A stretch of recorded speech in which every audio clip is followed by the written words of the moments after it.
Na yi umma. Lafiya lau. Ya aiki. Alhamdulillah. Ina yi. Lafiya lau.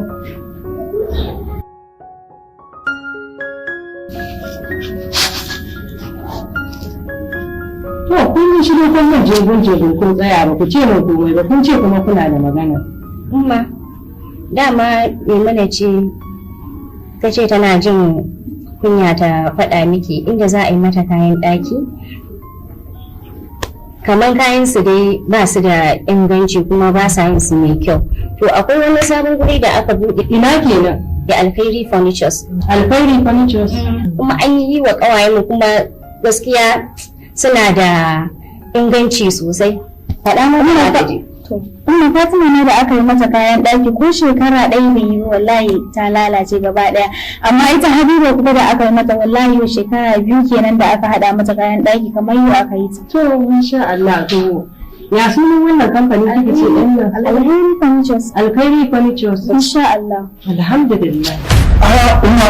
Na'am. Sassannin ku gaskiya waɗannan yaran mu zuwan su mu alkhairi ne a gare mu. Saboda gaskiya ba za mu bari su tafi ko ina ba kafar mu kafa su daga nan sai Alkhairi Furnitures.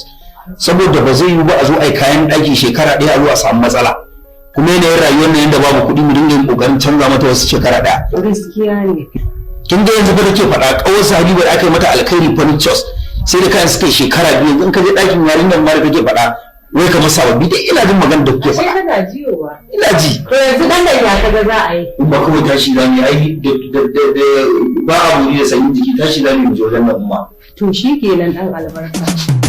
Alheri Furnitures a can gurin ne ni dai zani sai kaya na gadaje da kujeru kun ji ku zo ku sai kaya.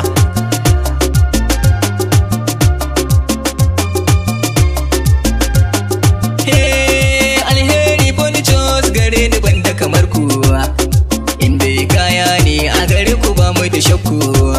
Tsara kun kece da samfura na fitar kuwa sai ma kun duba ga kayan. Assalamu alaikum. Amma alaikum salam. Mamakin ga wajen. Mun zo Alkhairi Furnitures. Nan ne Alheri Furnitures. Barka da haka gurin nan yake gaskiya gurin nan masha Allah ya yi kyau har na ji wani farin ciki ka ce ɗakin yata za a sha kallo ke Ajiya kai ka damu. Kin dai kayan daki ne na amarya. Kin dai ka zo Alheri Furnitures akwai shi kala kala sai wanda yana so. da mun kanwa ta ce zai mata aure ta dinga da ce sai Alkhairi Furnitures kake so. Ai magana ya kare. Ya zo ya zabi kala kala wanda yana so. Ya gaba ya dirje ya birereje. Ba matsala ai Alheri Furnitures ya zo. Magana ya kare ai. A to je mu duba.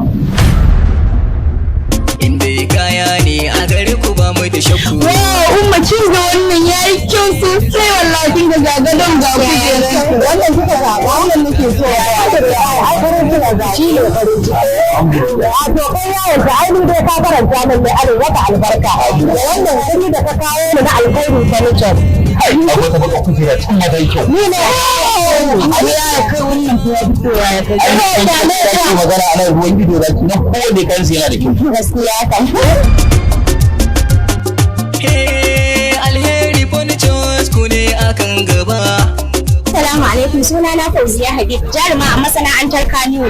Na dan yarbawa dan gidan maman yabu. Ina masoyan mu. ne muku albishe Cewa Alkhairi Furnitures Suna nan hari muke fe daidai kadan yan katako. Ina amare da za su gwangwaje a wannan satin da angwaye. Ku zo Alheri Furnitures domin samu kaya masu inganci masu kyau. Alkhairi Furnitures kamfani ne mai inganci wanda ke fitar da samfurin kayayyaki kala-kala.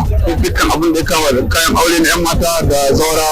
Garzoyo Alheri Furnitures ku zo ku siya kaya angwaye masu jiran gado ku ba ma amaren ku shawara ku zo nan wajen. to muna nan hari mun ke bi nan ga da ɗan katako Alkhairi Furnitures Muna muku arushi iyaye wanda suke da cewa an sa isu rana ba su da kudin kayan ɗaki kash. Muna yin adashi a dahin gata ki da kawo kuɗin ki da kaɗan muna ajiya muna rubuta muna baki da su domin lokaci yayi ki zo ki ɗan kayan ɗaki ki da inganci mai kyau. Alkhairi Furnitures muna nan a rini ke daidai da katako.